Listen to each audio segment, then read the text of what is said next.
બીજું કારણ શ્રમની ઓછી ગતિશીલતા.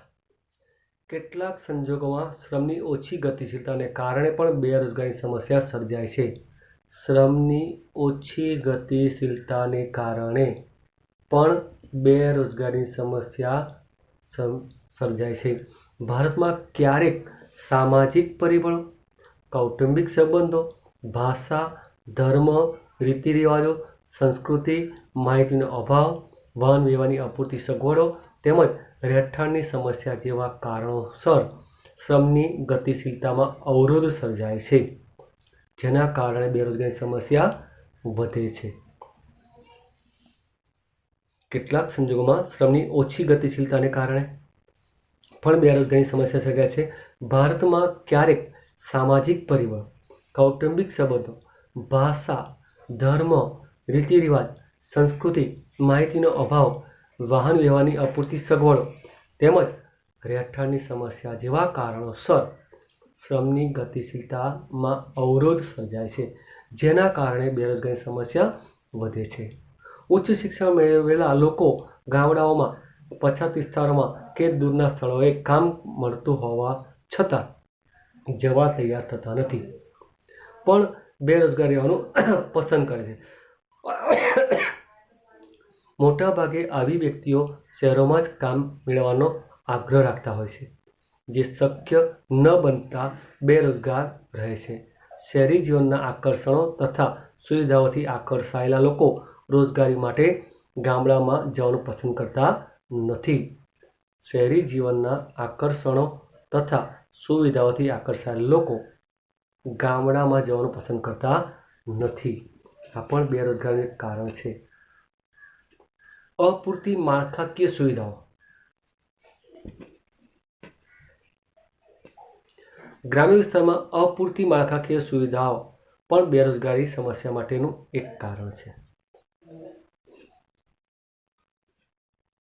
ગામડામાં અપૂરતી વાહન વ્યવહારની સગવડ, સારા રસ્તાઓની ઓછી સગવડ, અપૂરતી વાહન વ્યવહારની સગવડ, સારા રસ્તાઓની ઓછી સગવડ, શિક્ષણ, આરોગ્ય અને વીજળીની અપૂરતી સુવિધાઓ હોવાથી ગ્રામ્ય વિસ્તારમાં રોજગારીનું સર્જન મોટા પાયે કરી શકાતું નથી.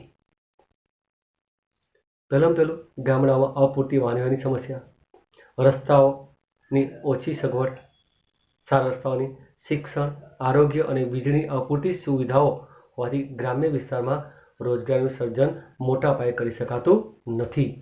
જેમ કે ગામડામાં ઉદ્યોગો માટે સસ્તા દરે શ્રમિકો અને કૃષિ સાથે સંકળાયેલ ઉદ્યોગોનો કાચો માલ સરળતાથી મળી શકે તેમ છે, પરંતુ ત્યાં ઉદ્યોગો માટે સતત અને પૂરતી વીજળીની સગવડનો અભાવ હોવાથી લોકો ગ્રામ્ય વિસ્તારમાં ઉદ્યોગો સ્થાપવા તૈયાર થતા નથી. પરિણામે ત્યાં નવી રોજગારી ઊભી ન થતાં બેરોજગારીની સમસ્યા સર્જાય છે. ઉપરોક્ત બધા કારણોને સર ભારતમાં રાષ્ટ્રીય રોજગાર નીતિનો અભાવ. ઉપરોક્ત બધા કારણો સિવાય ભારતમાં રાષ્ટ્રીય રોજગાર નીતિનો અભાવ, ઉદ્યોગ ધંધાને પ્રોત્સાહન મળે તેવા વાતાવરણનો અભાવ, કુદરતી સંસાધનનો અપૂરતો ઉપયોગ પણ બેરોજગારીની સમસ્યા વધારવા માટે જવાબદાર હોય છે.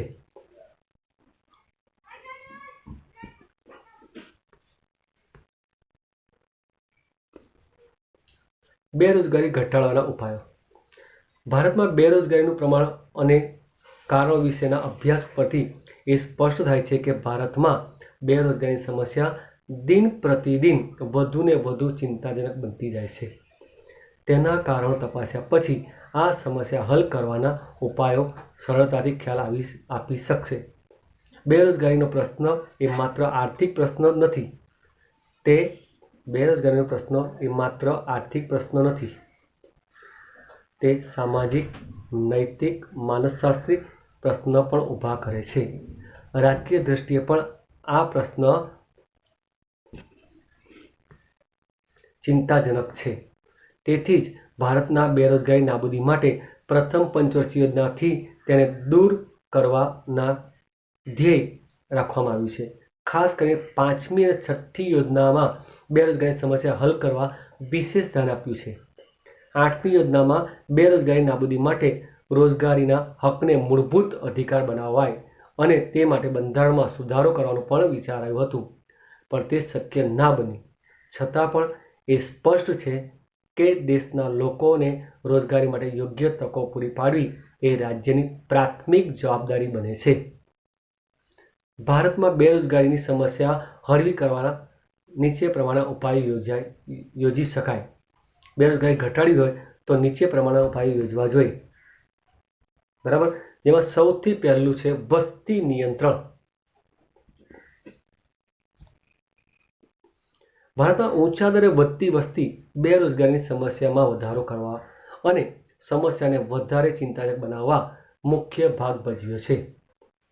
ભારતમાં ઊંચા દરે વધતી વસ્તી બેરોજગારીની સમસ્યા વધારો કરવા અને સમસ્યાને વધારે ચિંતાજનક બનાવવા મુખ્ય ભાગ ભજવ્યો છે. દેશમાં ઝડપી વસ્તી વધારાને કારણે એક તરફ કામ માંગનાર શ્રમિકોની સંખ્યામાં ઝડપી વધારો થાય છે, પણ બીજી તરફ ધીમા આર્થિક વિકાસને કારણે પૂરતા પ્રમાણમાં રોજગારીની તકો ઊભી કરી શકાતી નથી. પરિણામે આ બે વચ્ચે તફાવતને કારણે બેરોજગારીની સંખ્યા વધે છે. તેથી જો ભારતમાં બેરોજગારીની સમસ્યા હલ કરવી હોય તો વસ્તી નિયંત્રણ ભારતમાં બેરોજગારીની સમસ્યા હલ કરવી હોય તો વસ્તી નિયંત્રણ માટે અસરકારક પગલાં ભરવા જોઈએ. આમ કરવાથી દેશની વસ્તી વૃદ્ધિનો દર નીચો આવશે અને શ્રમના પુરવઠામાં થતો વધારો મંદ પડશે. વસ્તી વૃદ્ધિનો દર નીચો આવશે અને શ્રમના પુરવઠામાં થતો વધારો મંદ પડશે, એટલે રોજગારી માગનારની સંખ્યા ઘટશે અને બીજી બાજુ વસ્તી નિયંત્રણ થતાં સાધનો વધુ ફાજલ થશે. તેથી મૂડીરોકાણનો દર વધશે અને રોજગારી તકો વધારી શકાશે. વસ્તી નિયંત્રણ કરીને લાંબા ગાળે ઉત્પાદક વયજૂથ 15 થી 64 વર્ષનું યથાયોગ્ય નિયમન પણ કરી શકશે.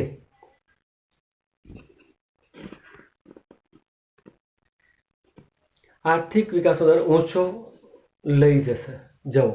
દેશના આર્થિક વિકાસના દરને ઊંચો લઈ જઈને બેરોજગારી સમસ્યા હલ કરવી એ એક સાચો રચનાત્મક ઉપાય છે. દેશના આર્થિક વિકાસનો દર ઊંચો લઈ જઈને બેરોજગારી સમસ્યા હલ કરવી એ પણ એક સાચો રચનાત્મક પોઝિટિવ ઉપાય છે. ભારતમાં આર્થિક વિકાસનો દર આયોજનના શરૂઆતમાં વર્ષોમાં 3 થી 3.5% જેટલો નીચો રહેવા પામ્યો હતો. જો દેશના આર્થિક વિકાસમાં નિયમિત ઊંચા દરે વધારો કરવામાં આવે તો રોજગારીની તકોમાં ઘણો ઊંચા દરે વધારો શક્ય બને અને બેરોજગારીની સમસ્યા હળવી બને. આ માટે દેશના અર્થતંત્રમાં જુદા જુદા વિભાગો વચ્ચે સંકલન કરીને જાહેર, ખાનગી, સહકારી કે અન્ય સ્વરૂપના ઔદ્યોગિક ક્ષેત્રે મૂડીરોકાણ વધે તેવા પ્રયત્નો કરવા જોઈએ. કૃષિ ક્ષેત્રે સિંચાઈની સગવડો વધારીને અને અન્ય જરૂરી સવલતો પૂરી પાડીને કૃષિ વિકાસનો દર ઊંચો લઈ જવો જોઈએ. હરિયાળી ક્રાંતિના લાભ દેશના બધા જ રાજ્યોને થાય તેવા પ્રયાસ કરીને પણ આર્થિક વિકાસના દરને ઊંચો લઈ જઈને રોજગારીની તકોમાં વધારો કરી બેરોજગારીની સમસ્યા હળવી કરી શકાય તેમ છે. ટૂંકમાં આર્થિક વિકાસ દર ઊંચો લઈ જવા આવે, બરાબર. ખેતીને જે હરિયાળી ક્રાંતિનો લાભ છે દરેક રાજ્યને પૂરો મળી રહે એવા પ્રયત્નો કરવામાં આવે તો આર્થિક વિકાસ દર વધશે તો બેરોજગારીની સમસ્યા હળવી થશે. રોજગારલક્ષી આયોજન. આયોજન કાળ દરમિયાન ભારતમાં વિકાસને જ મહત્વ અપાયું છે.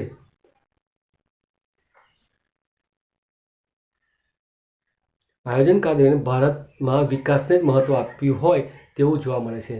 જેમ કે બીજી પંચવર્ષીય યોજનાથી જાહેર ક્ષેત્રના વિકાસને વિશેષ પ્રાધાન્ય આપીને પાયાના ચાવીરૂપ મૂડીપ્રધાન ઉદ્યોગો પ્રત્યે વિશેષ ધ્યાન આપ્યું છે. દેશમાં ઔદ્યોગિકરણનો પાયો મજબૂત કરવા માટે આ જરૂરી હતું, પરંતુ વર્તમાન સમયમાં રોજગારલક્ષી આયોજન અપનાવીને ની તાતી જરૂર છે.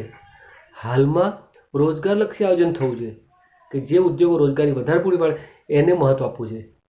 આ માટે રાજ્યોએ વપરાશી માલના અને શ્રમ પ્રધાન ઉત્પાદન પદ્ધતિના વાળા નાના અને મધ્યમ કદના ઉદ્યોગોનો અને વેપાર વાણિજ્યની પ્રવૃત્તિઓનો તેમજ પશુપાલન, ડેરી ઉદ્યોગના વિકાસ પર ભાર મૂકવાની જરૂર છે.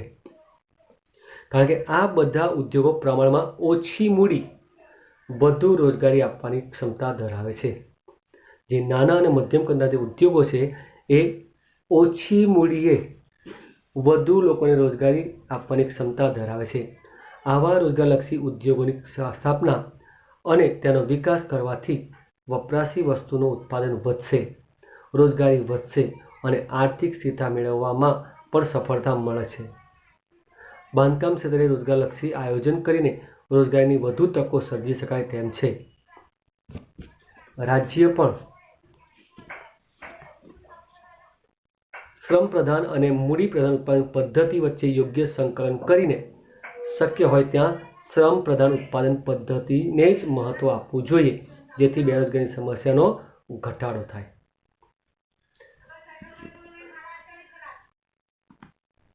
ત્યાર પછીનો મુદ્દો રોજગારલક્ષી શિક્ષણ. રોજગારલક્ષી શિક્ષણ ભારતમાં વર્તમાન શૈક્ષણિક માળખું બેરોજગારીની સમસ્યા માટે એક જવાબદાર કારણ છે. હાલની જે શિક્ષણ પદ્ધતિ છે ને એ એક બેરોજગારી માટે જવાબદાર કારણ છે. વર્તમાન શિક્ષણ પદ્ધતિ એક કારકુનો તૈયાર કરતું પુસ્તક જ્ઞાન આપતી જ એક શિક્ષણ વ્યવસ્થા છે. હાલની જે શિક્ષણ પદ્ધતિ એ માત્ર કારકુન તૈયાર કરતું અને પુસ્તક જ્ઞાન આપતી જ એક શિક્ષણ પદ્ધતિ છે. પરિણામે વિનિમય અને વાણિજ્યના સ્નાતક થયા પછી પણ વ્યક્તિમાં સ્વરોજગાર મેળવવાની ક્ષમતા આવતી નથી. વ્યક્તિનેમાં સ્વરોજગાર મેળવવાની ક્ષમતા પણ નથી આવતી. તેથી તેને લાંબા સમય સુધી બેરોજગાર રહેવું પડે છે. આ પરિસ્થિતિમાં સુધારો થાય તે હેતુથી વર્તમાન વેપાર, વાણિજ્ય, ઉદ્યોગ, ખેતી અને અન્ય ક્ષેત્રોનો અનુરૂપ વ્યવસાયલક્ષી શિક્ષણ આપવાની દેશમાં આવશ્યકતા છે. અને આ પરિસ્થિતિમાં સુધારો થાય એ હેતુથી વેપાર, વાણિજ્ય, ઉદ્યોગ, ખેતી અને અન્ય ક્ષેત્રને અનુરૂપ વ્યવસાયલક્ષી શિક્ષણ આપવાની દેશમાં આવશ્યકતા છે. આ માટે હાલની શિક્ષણ પદ્ધતિના માળખામાં ધરમૂળમાંથી પરિવર્તનની જરૂર છે. શિક્ષણ ક્ષેત્રે હાલ આ પ્રકારના પરિવર્તન લાવવા પ્રયાસ થયા છે, પરંતુ તેની શિક્ષણ પદ્ધતિમાં યોગ્ય અને પૂરતા સુધારા થયા નથી. તે એક વાસ્તવિકતા છે. આવા પ્રયત્નો થઈ રહ્યા છે, પરંતુ ધરમૂળમાં તેના ફેરફાર થયા નથી. તે એક વાસ્તવિકતા છે. વેપાર, વાણિજ્ય, ખેતી અને ઉદ્યોગ ક્ષેત્રને અનુરૂપ વ્યવસાયલક્ષી શિક્ષણ તાલીમ આપતા અભ્યાસક્રમો વ્યાપક પ્રમાણમાં શરૂ કરવા ખૂબ જ જરૂરી છે. વેપાર, વાણિજ્ય, ખેતી અને ઉદ્યોગ ક્ષેત્રને અનુરૂપ વ્યવસાયલક્ષી શિક્ષણ અને તાલીમ આપતા અભ્યાસક્રમો વ્યાપક પ્રમાણમાં શરૂ કરવા ખૂબ જ જરૂરી છે. તેથી વ્યક્તિ આવા અભ્યાસ અને તાલીમ મેળવ્યા પછી સરળતાથી રોજગારી મેળવી શકે, જાતે રોજગાર પેદા કરી શકે. ભારતમાં બેરોજગારીની સમસ્યા હળવી કરવા માટે રોજગારી મેળવવાની ક્ષમતા વધે તે મુજબ યોગ્ય માનવ શક્તિનું આયોજન કરી શકે તેવી શિક્ષણ પદ્ધતિ અપનાવવા માટે શિક્ષણ ક્ષેત્રે ક્રાંતિકારી ફેરફાર કરવાની આવશ્યકતા છે. ઈસવીસન 2015ની નવી શિક્ષણ નીતિમાં શિક્ષણ દ્વારા રોજગારી સર્જન કરવા માટે ઉદ્યોગો સાથે જોડાણ સાધવાનો ઉત્પાદકીય શિક્ષણનો હેતુ નિર્ધારિત કરવામાં આવ્યો છે. તેમજ આવનાર વર્ષોમાં કયા ક્ષેત્રમાં કેટલી રોજગારીની તકો છે તેનો અભ્યાસ કરી તે પ્રમાણે અભ્યાસક્રમો તૈયાર કરવા અને આ કાર્યક્રમમાં ખાનગી ક્ષેત્રને પણ સાંકળવાનું સ્વીકારવામાં આવ્યું છે. બરાબર.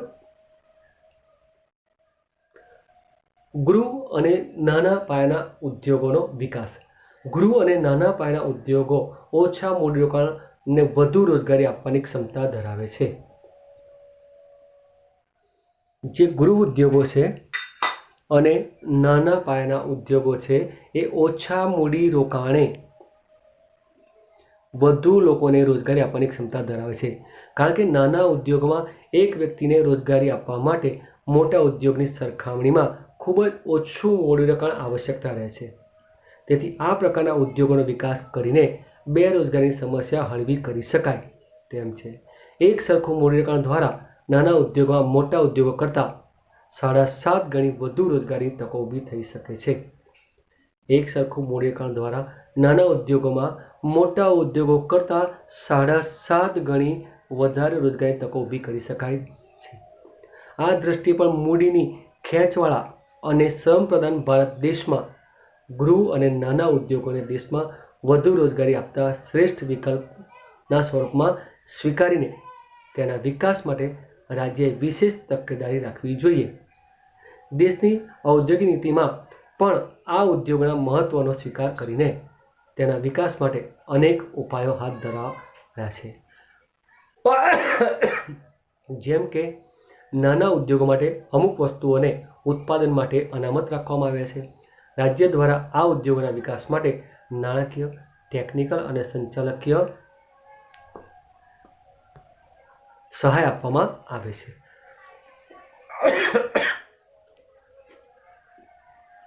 ત્યારબાદ આંતરમાળખાકીય સેવાનો વિસ્તાર. ભારતમાં શહેરી વિસ્તાર કરતાં ગ્રામ્ય વિસ્તારમાં રોજગારીનું સર્જન ઓછું રહેવા માટેનું એક જવાબદાર પરિબળ ગ્રામ્ય વિસ્તારમાં અપૂરતી માળખાકીય સુવિધાઓ પણ છે. તેથી રાજ્ય દ્વારા ગ્રામ્ય વિસ્તારમાં શિક્ષણ, આરોગ્ય, રહેઠાણ, વીજળી, સડક, વ્યવસાયિક તાલીમ કેન્દ્ર જેવી આંતરમાળખાકીય સુવિધાઓ વધારવામાં આવે તો સ્થાનિક સાધનોની મદદથી પોતાના રહેઠાણની નજીક રોજગારી મેળવવાનું શક્ય બને છે. તેમજ ગ્રામ્ય વિસ્તારમાં આંતરમાળખાકીય સુવિધા વધારવાથી નવી રોજગારી તકો વધશે. કૃષિ ક્ષેત્ર અને તેની સાથે સંકળાયેલ અન્ય ક્ષેત્રે પણ રોજગારી વધશે. પરિણામે બેરોજગારીની સમસ્યા હળવી બનશે. કૃષિ ક્ષેત્રે હરિયાળી ક્રાંતિનો વેગ અને વિસ્તાર આપીને દેશમાં ઊંચા વસ્તી વૃદ્ધિ દરને કારણે રોજગારી માટે કૃષિ ક્ષેત્રે વસ્તીનું ભારણ વધતા પ્રચ્છન્ન બેકારી તેમજ અનિયમિત વરસાદ અને અપૂરતી સિંચાઈની સગવડને કારણે મોસમી બેકારીની સમસ્યા વધતી ગઈ છે. બરાબર. દેશમાં ઊંચી વસ્તી વૃદ્ધિ દરને કારણે રોજગારી માટેની કૃષિ ક્ષેત્ર વસ્તીનું ભારણ વધતા પ્રચ્છન્ન બેરોજગારી વધતી ગઈ છે અને અનિયમિત અને અપૂરતા સિંચાઈની સગવડને કારણે મોસમી બેરોજગારીની સમસ્યા વધતી ગઈ છે. આ સમસ્યાને હલ કરીને કૃષિ ક્ષેત્રે ભારણરૂપ વસ્તીને રોજગારી માટે અન્ય ક્ષેત્રોમાં ખસેડી શકાય તેવી ક્ષમતા હજી સુધી પ્રાપ્ત થઈ શકી નથી.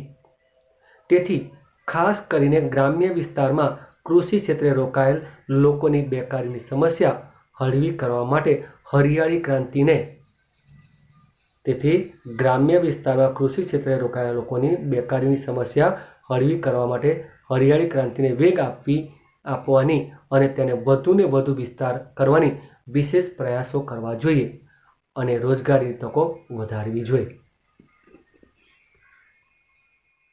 જો સારી રીતે આયોજન કરવામાં આવે તો અન્ય કોઈ પણ ક્ષેત્ર કરતાં કૃષિ ક્ષેત્રમાં રોજગારીની તકો ઊભી કરવા માટે સૌથી વધારે અવકાશ છે.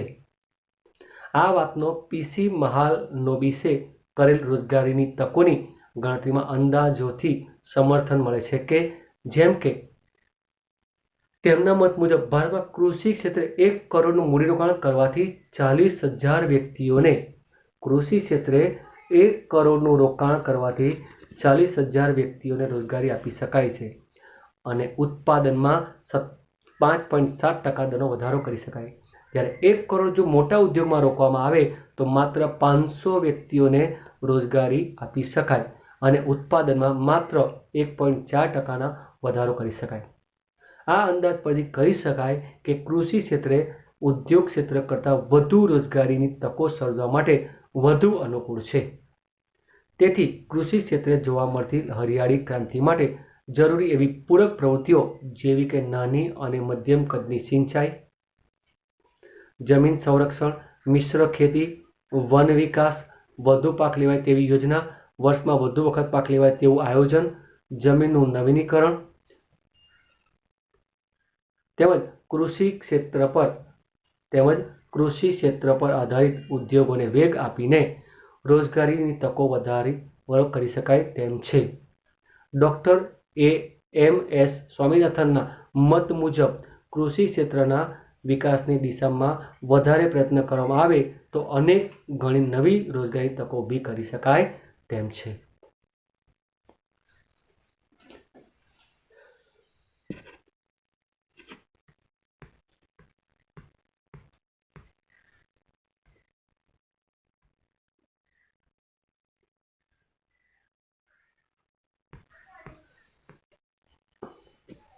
બેરોજગારીની સમસ્યા હલ કરવા માટે રાજ્યની યોજનાઓ. 1951થી દેશમાં આયોજનની શરૂઆત કરવામાં આવી ત્યારે એવું વિચારવામાં આવેલ કે આયોજનબદ્ધ પગલાંને કારણે દેશમાં આર્થિક વિકાસ શક્ય બનતા બેરોજગારી સમસ્યા હલ કરી શકાશે. પરંતુ શરૂઆતના 4 પંચવર્ષીય યોજનામાં આ ખ્યાલ બિલકુલ ખોટો સાબિત થયો. પરિણામ સ્વરૂપે 5મી યોજનાથી બેરોજગારી સમસ્યા નિવારવાના ઉદ્દેશને સફળ બનાવવા રાજ્ય દ્વારા વિવિધ રોજગારલક્ષી કાર્યક્રમો શરૂ કરવામાં આવ્યા, જે સંકલિત ગ્રામ વિકાસ કાર્યક્રમ, કામના બદલામાં અનાજ, જવાહર રોજગાર યોજના, નહેરુ રોજગાર યોજના, સુવર્ણ જયંતિ ગામ રોજગાર યોજના, સુવર્ણ જયંતિ શહેરી રોજગાર યોજના, ગ્રામીણ યુવકને સ્વરોજગાર માટે તાલીમ આપતો કાર્યક્રમ, નેશનલ ગ્રામીણ રોજગાર ગેરંટીનો કાર્યક્રમ, મનરેગા, કૌશલ્ય વિકાસ કાર્યક્રમ, શ્રમય જયતે યોજના, skill India, make in India તેમજ મુદ્રા જેવી અનેક રોજગારલક્ષી યોજનાઓ અમલમાં મૂકવામાં આવી, જેમાંની કેટલીક યોજનાઓ નીચે પ્રમાણે છે. પહેલી, મનરેગા. મહાત્મા ગાંધી રાષ્ટ્રીય ગ્રામીણ રોજગાર બાંહેધરી ધારો. ફેબ્રુઆરી 2006માં શરૂ કરવામાં આવેલ રાષ્ટ્રીય ગ્રામીણ રોજગાર બાંહેધરી ધારો નરેગા, કે જેમાં દેશના પછાત જિલ્લાઓમાં વસતા ગ્રામીણ લોકોને રોજગારી આપવાનો હેતુ હતો. આ નરેગા યોજનાનું નામ 2 ઓક્ટોબર 2009થી બદલીને મહાત્મા ગાંધી રાષ્ટ્રીય ગ્રામીણ રોજગાર ગેરંટી એક્ટ મનરેગા કરવામાં આવ્યું. આ કાર્યક્રમને સફળ બનાવવાના હેતુથી સરકારે 2 ફેબ્રુઆરીના દિવસને રોજગાર દિવસ તરીકે જાહેર કર્યો. આ યોજના દ્વારા પ્રત્યેક ગ્રામીણ પરિવારમાં ઓછામાં ઓછા એક વ્યક્તિને વર્ષમાં 100 દિવસની રોજગારી આપવાની બાંહેધરી આપવામાં આવી છે, જેમાં 1/3 ભાગની રોજગારી સ્ત્રીઓ માટે અનામત રાખવામાં આવે છે. આ કાર્યક્રમમાં ગ્રામીણ લોકોને શારીરિક શ્રમ દ્વારા નક્કી થયેલ ન્યૂનતમ વેતન આપવાની જોગવાઈ કરવામાં આવી છે, તેમજ શ્રમિકોને તેનું મહેનતાણું 7 દિવસમાં આપી દેવામાં આવે છે. શ્રમિકોને તેના નિવાસ સ્થાનેથી 5 કિમી અંતરમાં જ રોજગારી આપવામાં આવે છે.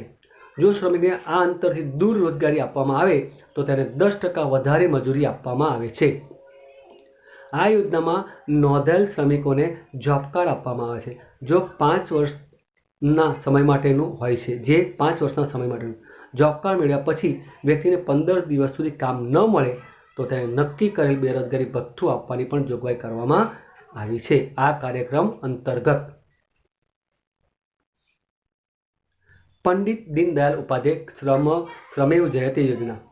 આ યોજના 16 ઓક્ટોબર 2014થી શરૂ કરવામાં આવી છે, જેનો મુખ્ય હેતુ અસંગઠિત ક્ષેત્રમાં રોકાયેલા શ્રમિકોને સ્વાસ્થ્ય અને સુરક્ષાની સાથે સારું સંચાલન, કૌશલ્ય વિકાસ અને શ્રમિકોનું કલ્યાણ કરવાનો છે, તેમજ ઔદ્યોગિક વિકાસ માટે અનુકૂળ વાતાવરણ ઊભું થાય તેવો હેતુ પણ આ યોજનામાં રાખવામાં આવ્યો છે. દીનદયાળ ઉપાધ્યાય ગ્રામ જ્યોતિ યોજના. આ અગાઉની ગ્રામીણ વિદ્યુતીકરણ યોજનાના સ્થાને આ યોજના શરૂ કરવામાં આવી, જેનો મુખ્ય ઉદ્દેશ ગ્રામ્ય વિસ્તારમાં 24x7 મતલબ 365 દિવસ વીજળી સતત મળે, 7 દિવસમાં 24 કલાક વીજળી મળે તેવી યોજના અમલમાં મૂકવામાં આવી છે. દીનદયાળ ઉપાધ્યાય ગ્રામીણ કૌશલ્ય યોજના. આ યોજનાની શરૂઆત 25 સપ્ટેમ્બર 2014માં કરવામાં આવી, જેનો મુખ્ય ઉદ્દેશ 18 થી 35 વર્ષના યુવાનોને રોજગારી આપવાનો છે. અને પ્રધાનમંત્રી કૃષિ સિંચાઈ યોજના.